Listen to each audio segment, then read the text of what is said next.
السلام علیکم اسٹوڈنٹ. اس سے پچھلے لیکچر میں ہم نے پیریٹونیل ڈائلیسس ڈسکس کی اور ایک ڈائیگرام کے تھرو ہم نے آپ لوگوں کو سمجھایا. میجر ڈفرینس کیا ہے کہ پیریٹونیل اور ہیمو ڈائلیسس میں میجر ڈفرینس کیا ہے. جو پیریٹونیل ڈائلیسس ہے ہم وہاں پہ یعنی ڈائلیسس فلوئڈ کو ڈائریکٹ انٹر کر دیتے ہیومن باڈی میں، لیکن یہاں پہ تھوڑا ایسا نہیں ہے. یہاں پہ صرف ہم جو بلڈ ہے اس بلڈ کو ایک مشین کے اندر ڈال دیتے ہیں. پھر مشین کرتا کیا ہے، وہاں پہ بھی جتنی پلیوٹڈ بلڈ ہیں وہاں ان کو آبزرو کر کے، یعنی جو ڈائلیسس اسی مشین کے اندر موجود ہے تو وہ ڈائلیسس پلیوٹڈ بلڈ کو واپس رکھ کے اور اس کو پیور کر کے دوبارہ ہیومن کے باڈی میں انٹر کر دیتا ہے. تو آج جو ہمارا ٹاپک ہے وہ ہے ہمارا یعنی دوسرا ٹاپک ڈائلیسس کا، ہیمو ڈائلیسس. کون سا ہمارے پاس ہے؟ ہیمو ڈائلیسس.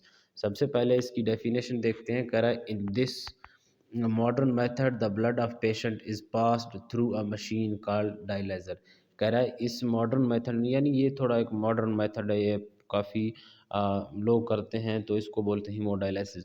کہہ رہا ہے کہ یہاں پہ ہوتا یہ ہے کہ جو ایک پیشنٹ ہے لائک اس کو ہیمو ڈائلیسس ہے یعنی کڈنیز کی پرابلم ہے تو اس کی بلڈ کو نکال کے یعنی ایک پوری پائپ کے تھرو اس کو ایک ڈائلیزر مشین میں رکھا جاتا ہے. ڈائلیزر ایک آرٹیفیشل مشین ہے، یعنی ڈائلیزر مشین میں پاس کیا جاتا ہے. اس کے بعد ڈائلیزرز کنٹین اسٹیرائل ڈائلیسس فلوئڈ. اس ڈائلیزر کے اندر ہم ایک اسٹیرائل یعنی ڈائلیسس فلوئڈز بھرتے ہیں ڈائلیزر مشین کے اندر.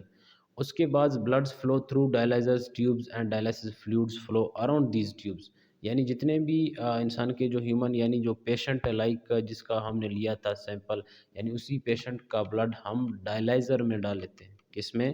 ڈائلیزر مشین میں. اس ڈائلیزر مشین میں ڈائلیسس فلوئڈ بھی موجود ہے تو جو بلڈ ہے وہ فلو کرتی ہے اسی ٹیوب کے اندر، اسی ٹیوب کے اراؤنڈ ڈائلیسس فلوئڈ سے بھرا ہوا ہے.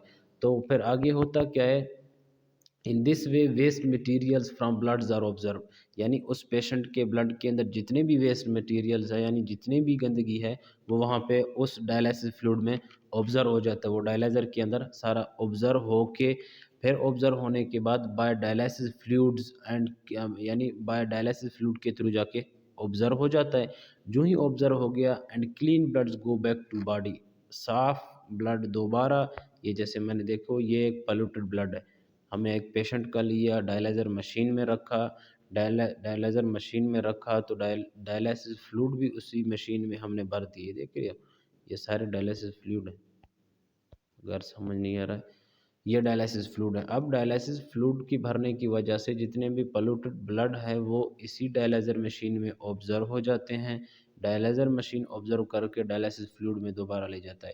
اب آبزرو کرنے کے بعد یعنی جو پیور بلڈ ہے وہ اسی طرح موو کرتے کرتے دوبارہ پیشنٹ کی باڈی میں آ کے انٹر ہو جاتا ہے. تو یہ ہو گیا. اس کے بعد goes back to body. This method requires 4 to 5 hours. یہ زیادہ تر 4 سے 5 گھنٹے بھی لے لیتا ہے، بعض دفعہ ایک ویک میں یعنی پر ویک میں 2 آپ 3 بار بھی کر سکتے ہیں. اسی طرح یعنی وہ جو ہمارا پیریٹونیل تھا وہ ڈیلی کرنا پڑتا تھا تو یہ ڈیلی نہیں کرنا پڑتا، ہفتے میں 2 یا 1 مرتبہ آپ کرتے ہیں. تو اس پروسیس کو ہم ہیمو ڈائلیسس کہتے ہیں. سے پریویس لیکچر میں ہم نے پیریٹونیل ڈائلیسس ڈسکس کی. یہ پوری ہمارے ہیمو ڈائلیسس کا ڈائیگرام ہے. امید کرتا ہوں کہ آپ لوگوں کو اچھی طرح سمجھ آ گیا ہوگا. تو ڈیئر اسٹوڈنٹس یہاں تک آئی تھنک ہمارا جو چیپٹر نمبر 1 ہے ایک اس کا ٹاپک رہتا ہے. ہم انشاءاللہ یہ ٹاپک ڈسکس کرنے کے بعد انشاءاللہ ہم مزید پھر آگے کی طرف موو کرتے ہیں.